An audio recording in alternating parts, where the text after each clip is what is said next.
Во седум милениумскиот град кој секогаш знаел ширум да ги отвори портите за сите оние кои што сакаат веста за Христовото воскресение да ја дочекаат тука, има живост. На Охрид му се воситуваат бројни туристи од соседството како и странци, кои знаат да ги впијат убавините на тивкиот спокоен Охрид. Великден е велат празник на радоста и среќата, а градот буди продуховени чувства. Сваки години dolazimo zato što volimo, lepo je.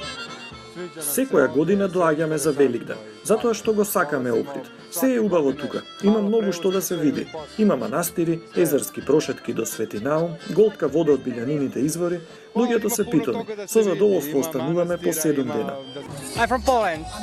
Јас сум од Полска, ова е многу убава земја. Овде сум 3 дена и воодушевен сум. Бев тука пред 5 години и повторно ќе се вратам. Ние сме од Турција. Охрид е убав мал град. Имате прекрасно езеро и топол гостопримлив народ. Градот со над 8000 викенд станови великденски е полн. Приватните капацитети и помалите хотели се половично исполнети, но поголемите хотели бележат минимална исполнетост, некои се дури и затворени.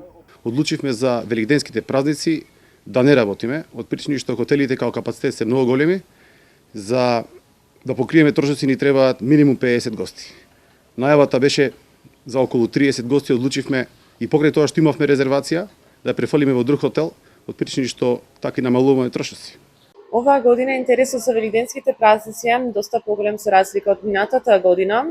Гостите уживаат во едночасовна прошетка по езерото вдолж целото крајбрежје од Канео до Свети Наум, љубопитно распрашувајќи. Имаме половина час прошетки околу стариот на градот и 1 час прошетки. Има и подолги до Свети Наум, но тие се помалце барани овој период.